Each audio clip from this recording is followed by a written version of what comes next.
If you've ever wanted to start producing more of your own food at home, whether it's through gardening or chicken keeping, this is the video for you. I'm Jacques from Epic Gardening, and usually we'd be in my backyard in San Diego, California, where I grow and produce most of my own food.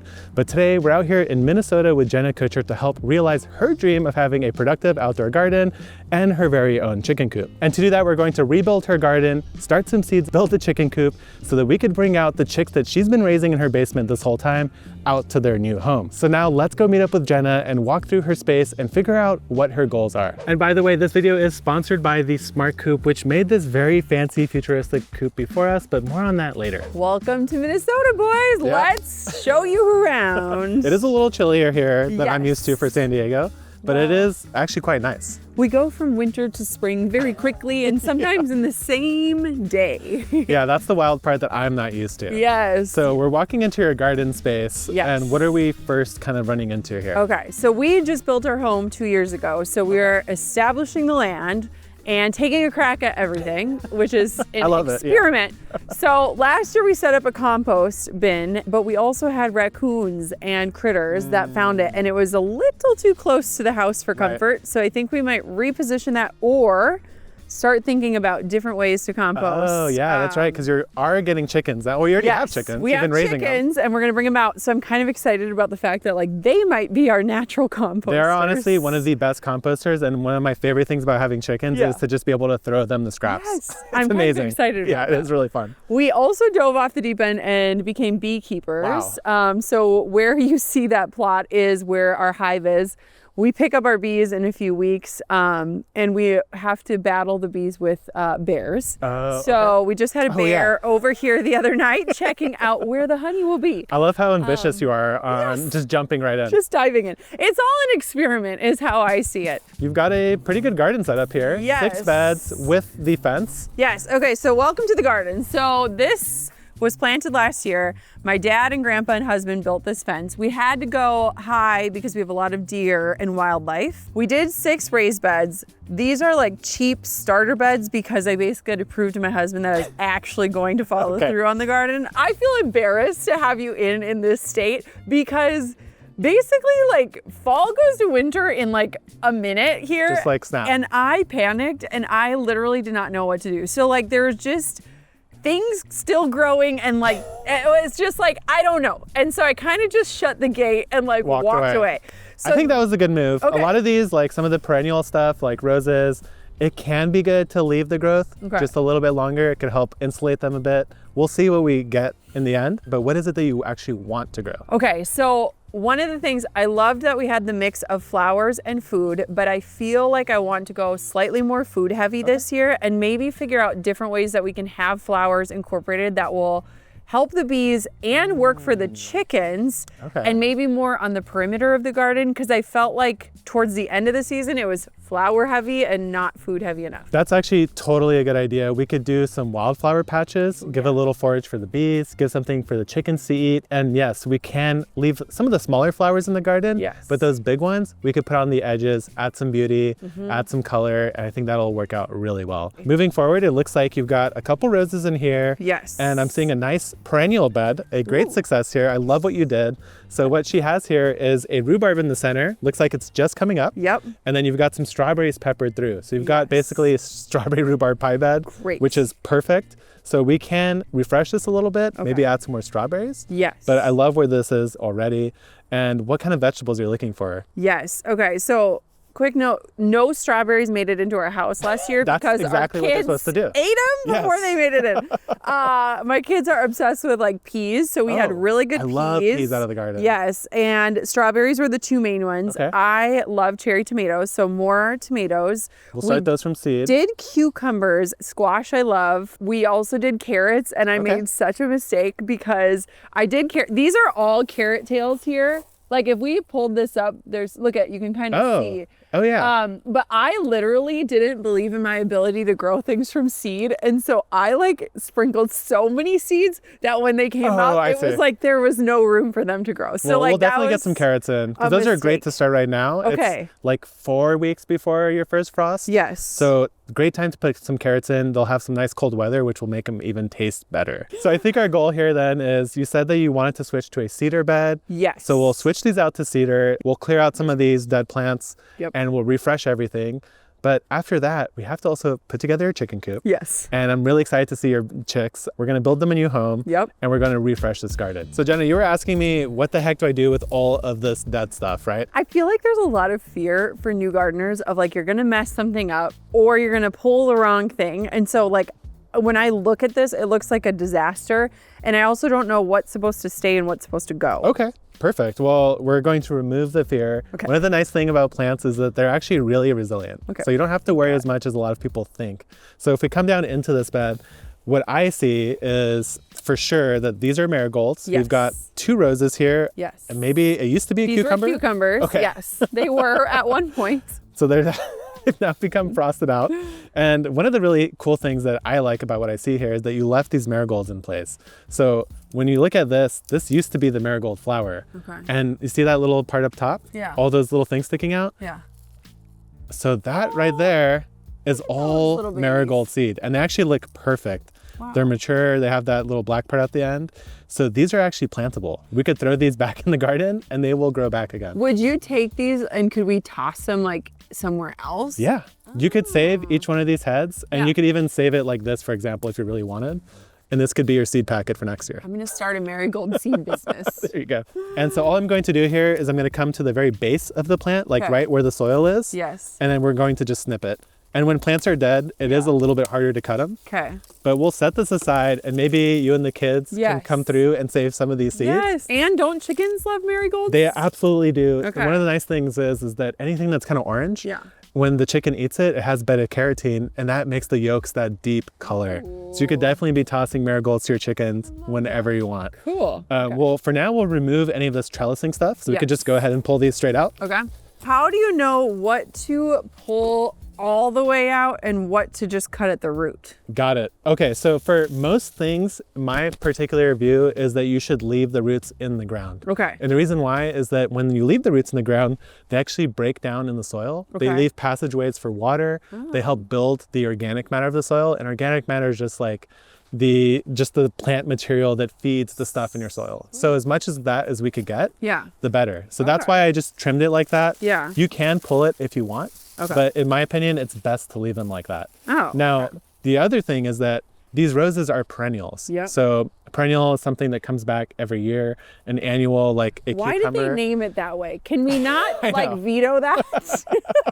So yeah, and then the other, like the cucumber is an annual because Yes. it only grows for that 1 year, I guess. Okay. So that's the deal there. So one of the things we could do here is we're not sure if these roses are alive or dead. Yes. One of the classic ways to test that is that you could get a branch. Now, obviously this is covered in thorns. Yep. And you could do a scratch test. So if I scratch this bark and see how it's brown in there, Yes. that's most likely dead. Okay. So at least this branch is dead. It doesn't mean Yes. that the whole plant is dead. Okay. Now, since we're only 4 weeks away from that last frost, Yep. what I suggest we do is we just cut this down to like 3 inches or so, Okay. and we'll see if it regrows. Okay. And if it doesn't regrow, like once it's like May, like halfway into May, Yep. then maybe at that point you could say, okay, this isn't gonna make it. You could pull that and put something else in. And then with all this like debris, like what do you do? Do you clear it out? What do you do? I would leave it. Any stuff like this, the only time to really remove something like this Yes. is if you know that you had a disease or some sort of pest, Okay. or like if you wanted to just move it into your compost bin, for example. But if you leave it, it'll break down in place and help enrich your soil. Ooh, I would have totally. Yeah, I think a lot of people think you have to like full clear Yeah. and like sanitize. Huh. And for the most part, honestly, I prefer to garden a little bit more wild. So Yeah. I would suggest leaving it. So then do you put stuff on top? Because I watched one of your videos Okay. and I saw that the first year, a lot of times your soil sinks inches. Yes. And so is that what happened? Because these were pretty dang full when I filled them. Yeah, you'll end up getting some amount of settling of the soil, especially if you have a lot of organic stuff in it. Like this will break down over time. Okay. But what I tend to personally do is if there's a bunch of leaf stuff like this, I know I don't have any major disease or pest issue. Yeah. I would just go ahead and put soil right on top of this. Okay. All of this will break down in the soil and build the soil in general. So I think it's great to just do that. Okay. And so I think at this point, what we'll do is I'll prune up these roses because they're very hard. Like the wood itself is hard at this point. And then I'm going to leave you with this hori-hori. And why don't you come over here and I'll explain how this works. If you want to leave the roots in the ground. So if you wanted to, you could just, of course, grab this, yank it out. One of the downsides too is you lose soil every time you do that. But if you have something like a hori-hori, which is what this is, it's basically a knife that's acting as a little shovel. What you could do is literally come here and just go and just cut it like a loaf of bread. We got this at my daughter's school auction, so thank you. Perfect. Oh, look at this green stuff. Interesting. Okay, so what does that mean? Okay, so what that means is that this is something that was perennial. I couldn't identify it, but it is regrowing. So we have an option. If this was something you liked, we could leave this here and it'll come back. If it's something you didn't care about, we could just chop it out. So you also don't have to decide right now. I was gonna say, I don't even remember what it was, so I don't feel like I can confidently make a decision here, but that's so interesting. That was cool. I did not notice that. Yes, okay, cool. So then, like with this, now what do you do with this? If it's like that chunky, I would just take that and put it in your compost. So we can move all the big chunky stuff. So I figure let's go around, we'll clean out these plants, start taking this bed apart, and we'll swap in a new one.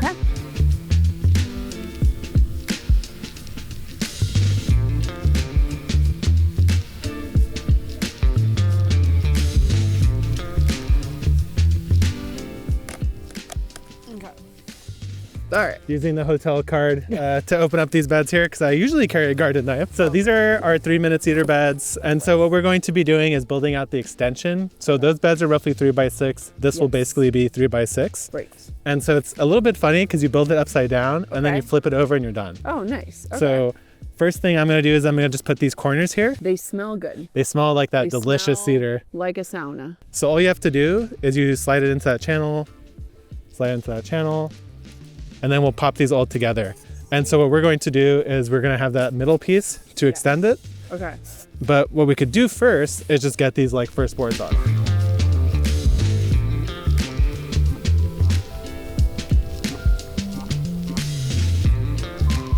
This is built. Now if we flip it, or we could carry it to the bed, but ooh, it's looking nice. Yes, it looks great. Okay, ready? Yeah, and then what we'll have to do there is cut out a little channel for this piece of wood. Okay, perfect. So what I'll do is I'll kick some of the soil into the center. And then we'll basically fill it back up.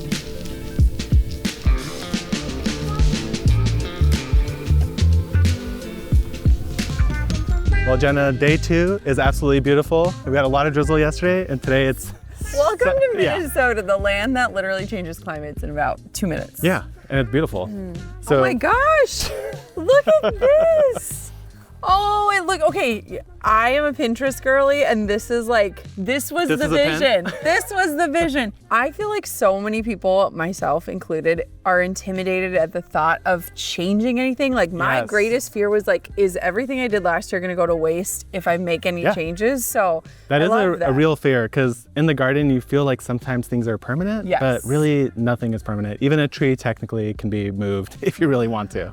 Okay, so then what did you put on top? Because these are much fuller than the last one. Yes, so we did top it with essentially a compost, and that's why it looks a little darker. So that's going to add a little bit of extra fertility as we go into spring. That'll help feed your plants, they'll grow better. And as we discussed yesterday, we did leave the perennials in, crossing our fingers that they make it. So we have the 2 roses here, and there was like I think it's like a salvia, I'm not quite sure. And then up here, we have these 2 roses as well. And we'll be using these later for sure, because we're going to be sowing some seeds in this garden. And you mentioned you wanted peas. Yes. I think these will be perfect. My 3-year-old mentioned she wants a lot of peas. She was like, peas and strawberries. That's it. That's all we need. Okay, talk to me about this one, because this one obviously looks a little bit different than the other ones. I'm assuming it's because this actually has live things happening. Yes. Okay. So basically what we have in here is the rhubarb and the strawberries. So once like in another month or so, I would get some more strawberry plants and fill in the gaps. But the reason why I didn't want to dig these up and replant them is that strawberries can have pretty sensitive roots. And they don't like to be buried. So for example, even if I wanted to add more soil, if I filled the soil up and covered the base of the plant, even like this one here maybe is a little bit deep, what happens is the center rots and then you lose your whole plant. I think that happened to me last year because we had a few rotten berries. It was almost like they were trying to grow in the actual soil. So that actually makes sense. So you want to keep the actual plant itself right above the soil. And there's also the rhubarb, and a second-year rhubarb, I didn't want to stunt it. Yeah. This is going to come up with some really big leaves, Cool. really delicious stalks, and it's going to look great. I love the red and green color contrast. So this one, for now, we'll leave as is. Okay. If over time you decide to change things, you could top it with more soil, add some more plants. Okay. But there's really no reason you have to fill a bed either. So Sweet. it's Okay, actually that's totally good. fine like that. Awesome. And then the last 2 beds, we have the big archway. Yeah. So I'm thinking we probably won't put any of those seeds in Okay. right now because it's a Yes. bit early.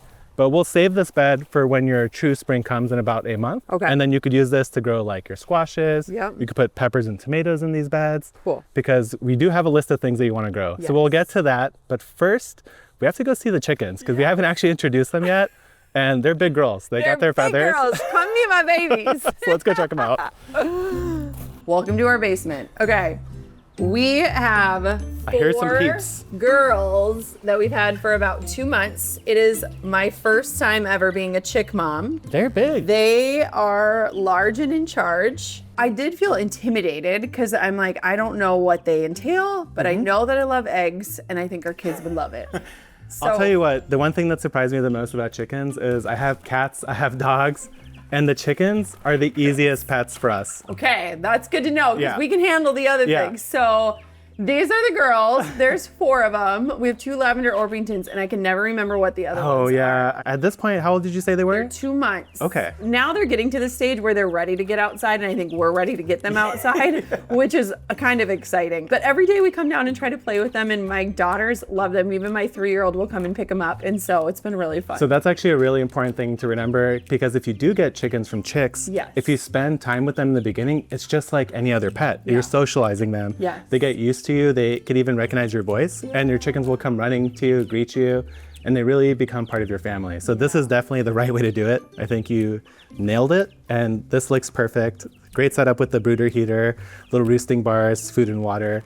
But now we need to build them their home. Yes. So let's get outside and get this coop built. I am so excited about this. Let me tell you a really funny story. So, you know the algorithm. Sometimes you love them, sometimes you hate them. I started getting chicken content. They were which was seeing that you were eyeing it. on par. And the chicken content I got was the Smart Coop. And the minute I saw it, I was like, this not only fits the aesthetic, it fits the lifestyle that I need, not only for myself, but for my chickens. And so Perfect. I have been dreaming about getting a Smart Coop since I first saw them. Talk about the vision boards. Now we're putting it together. So this is going to be our little chickies home. Yeah, so what's already happened is that the actual run itself, so this is the part we're looking at right now, this is where the chickens are gonna hang out throughout the day. And you can always let them out to roam around, peck at the grass. So this is going to be like their safety, their security. And then once we put this together, we'll build the actual coop element on the backside. That's where the nesting box is gonna be. And that's where they're gonna sleep every night. So I'm super pumped about this for a few reasons. So the things that caught my eye were, one, it was pretty small. Like the coop itself wasn't massive. They have cameras that have like AI detection where you can see pests and things, which we've already talked about. We have bears, we have coyotes, we have all the things. Yeah, I want to keep my girls creatures. safe. It has an automatic door, so even if we're gone, it can open and close for the chicks. Like, I don't know, it just very much fits our vibe of simplicity, and my slogan is let it be easy, and I feel like this is the way to let it be Yeah, easy. I love the idea of the Smart Coop having the cameras that you could check on your chickens while you're gone. Yes. They could detect predators and tell you if anything's happening and all sorts of other little features like that. So that helps simplify some of the things that people are scared about when they have chickens, is what's going to happen if I'm not here, and now you could just check on them. So that's awesome. And actually, might actually get some cameras for my coop because right now I have no idea what's happening while I'm here. You know what? I don't think I'm gonna watch TV anymore. I think I'm just gonna watch the chicken cam. Now that the run's built, we're going to assemble their actual coop. So this is the floor, it looks like.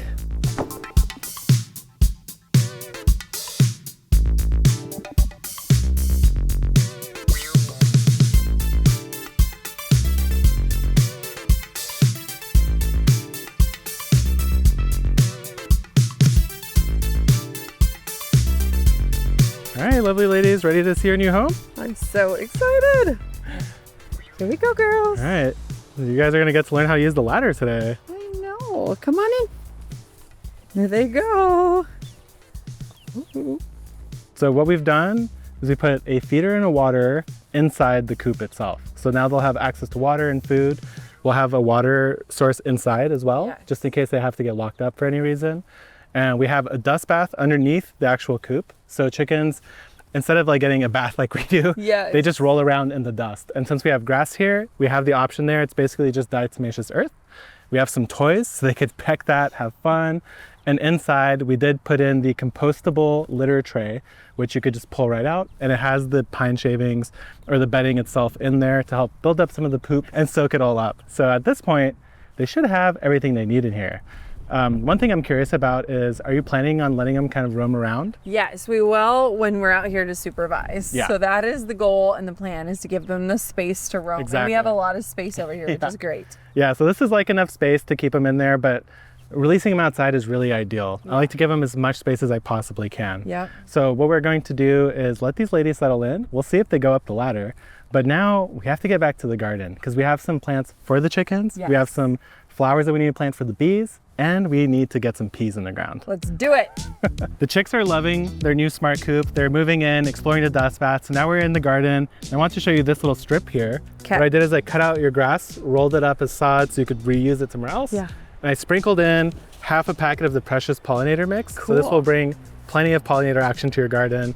And I only did half because it's still May. So we're on that precipice of getting past the last frost. Yes. And so that way in 4 weeks, you could go back, put the other half, and you should be good. Cool. I will So be these leaving will you. grow up here, Yes. flowers. Yep. Oh, it'll be bloom perfect. and have lots of colors, variations of colors. Yes. I'm gonna leave you a shaker for Okay. butterflies. It's Perfect. too early to start that one. Great. But you could literally walk around and sprinkle it like, you know, you're doing some sort of summoning of the Yes. butterflies. So I like that we're not only making this pretty, but we're also kind of moving some of the flowers out so we have more room for Yes, food. Which and will be good. especially because if the deer eat some of your flowers, it's no Yes. big deal. But if they eat all of your tomatoes, you'll be Yes. really sad. Exactly. You're so right about So that. let's get in there and we'll talk a little bit about some of these vegetables we want to plant.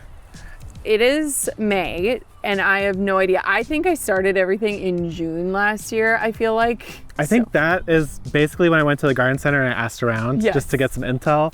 That seems to be pretty common. Okay. So I think you actually got that right yet again. So Okay. so far you're nailing it. Yes. For sure.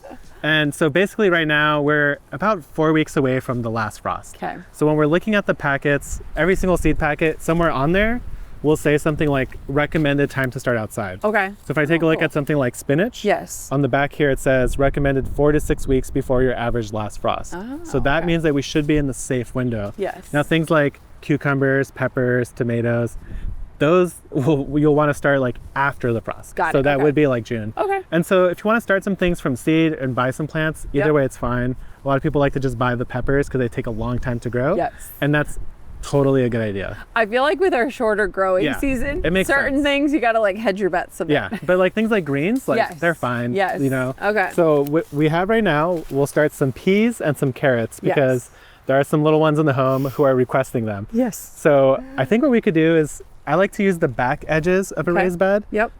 for things that vine because they're going to be tall. You could either put them in the middle so Yep. they're out of the way or Yep. on the edge. Okay. That way it's easy to harvest as they're ready. Nice. Okay. The other thing I'll mention is that your garden is on top of a hill. Okay. So cold air doesn't settle here. So if we're in like a zone 4A situation, usually you're probably closer to a 4B or 5A. Okay. You're also in raised beds, which heat up faster and allow for drainage. So if you do get that heavy rain, because the garden center people told me, basically May could be a little bit dicey because you guys get a lot of rain. Yes. So in the raised beds, you should be better off because they'll be able to drain out the water. Okay. So I'm not worried, but we'll leave you with plenty of seeds. If you get a Great. really hard frost, you could just start Yes. some more. Awesome. So what I like to do with peas, there's no wrong way to do it, honestly. So I think we should do maybe one shelling, one snap. Yeah. So there's a snap pea. Sweet.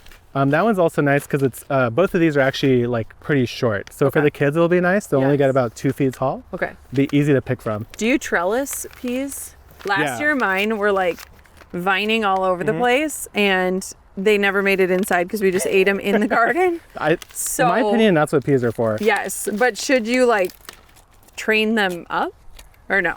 So there are a couple different ways that plants will grow vertically. Yeah. Peas have these things called tendrils, so they will grab onto things. Yes. So anything you put here that's vertical will work fine. Okay. You could put bamboo stakes. Yep. There's those, we'll pull some over, but you had a couple small trellises. Yeah. Those are great. Okay. I think that one, since it doesn't get that big, technically can get away without a trellis. Okay. But if it's windy, you're always better off with a trellis, Great. in my opinion. Okay. So with the peas, you could go as close as like 2 inches. Okay. Again, however you feel like doing it, please go for it. Okay. You can't screw it. Like, I just want people to know you don't have to be that scared about starting seeds. Okay. So I can show you what I like to do. Show me where you're If you want to see it. Oh, okay. Is And then I'll you just lay push them out. in? Exactly. And then boop, boop, boop. That way I don't forget where I put them. Okay. Because I oftentimes will forget. I'll start right at the middle. Okay, that way perfect. I'll know where these ones are. And I'm a little bit off the edge. That way the roots aren't right up against the wall. Okay. And they get a little bit better soil contact. So the other thing that a lot of especially newer gardeners forget to think about is that you could do something called succession sowing. Okay. So basically we started all these peas now. Yes. In another month, you could find like another section of a bed, do another row of peas. That way, when the first one starts producing, by the time that's done, your second row will now start producing for you. And then right now, since it's the colder time of the year, as someone from San Diego especially, is we're not going to mulch this. Okay. Because if we put mulch over the top of these, what can happen is it'll slow things down even more because it'll keep the soil colder. Okay. The only reason I would say that you should mulch is if you notice that birds are coming in here and eating all your seeds, then I'd say it's worth it to mulch. Got it. Okay, great. So we've got some peas in. Yes. And the other things that, I don't know if we're gonna start any today, but anything that's a green like kale, cabbage, you're totally safe to start. Great. We could do some like parsley if you wanna add some herbs. Yes. Broccoli. A lot of things that are basically those winter greens are safe. Okay. But I think carrots make sense. So, All right, show me I'll this show way. you what I like to do. Okay. And this works quite well for me. So the peas are like right here. Yep. So I'll do a little bit of separation, Okay. like maybe like 8 inches or so. Sure. And I'm gonna just draw what's called a furrow, I guess, technically, but it's Okay. just the line. And that way what we're doing is we're getting into the wetter soil right beneath. Yep. So that's where we wanna put our peas. Okay. So the Your way- carrots. Yeah, our carrots. Got you Thank you. back. So what I do is I take the packet, Okay. I go like this, and then I pinch Oh. that. Okay. So now you have a little channel. Got it. Now here's where it gets magical. Okay. And I'll let you do the other half. Okay. Is that if you take the packet like this, Yes. and you don't even have to tilt it down, you can tilt it up, Yeah. and you tap the back of your wrist. See how the seeds are starting to go? Yes. And then now you just go like this. Okay. So it makes it a little bit, oh, I tilted down too far. It makes it a little easier to not put too much seed in one spot. Yeah, I definitely didn't have this technique last year. All right, here, I'll let you practice it. Oh, it boy, also okay. means your seeds will last a lot longer because you're not going to use more than you have to. Okay. And if you do add too much, that's also fine. Wow, how are you tapping? Okay, here we go. You'll get a feel for it. Here they come. Yeah. Look at that. She can learn something new, folks. Peas and carrots go well together too. Okay, so after If we they make do it this, inside. do we... Yep. Okay. So I like to do is just, you don't want to bury them too deep. Yep. So the smaller the seed, Yep. the more shallow you plant it. Okay. As a basic rule, just so that you kind of think about it in the future, Yes. whatever your seed is, so let me get 3 of these.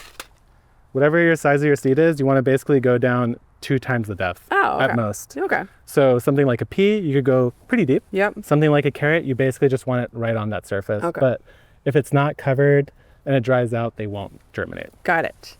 All right, so we've got that going. We've got the flower patches going. Yes. And I'm leaving you with tons of extra flowers to Okay. just scatter around as you please. Great.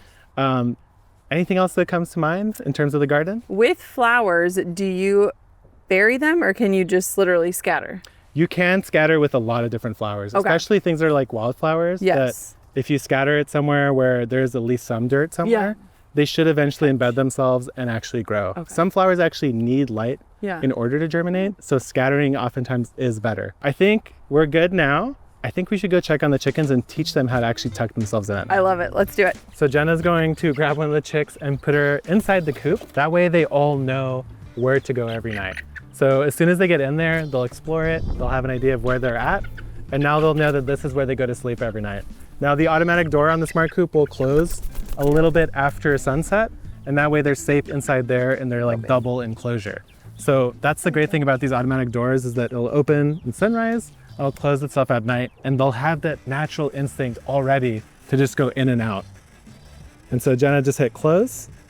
And honestly, at the beginning, when I moved my chicks in, I actually left them inside the coop for like a whole day, Oh, just so they nice. felt very comfortable in there. Yeah. And that was like their safe space. Yeah. And then they started exploring more. Cool. All right, Jenna, we have some seeds planted. We've got the chickens tucked in and they look very happy. How do you feel now about producing your own food at home? Oh, I'm so excited. I feel so much more informed and equipped, and I can't wait to see what we do. I'm very excited to see you get your first egg. Yes. And just for everyone at home who wants to start having chickens, we have a whole video right here on how to get started with keeping chickens, raising them, everything you need to know. And thanks again to the Smart Coop for this wonderful coop that the ladies are definitely loving so far.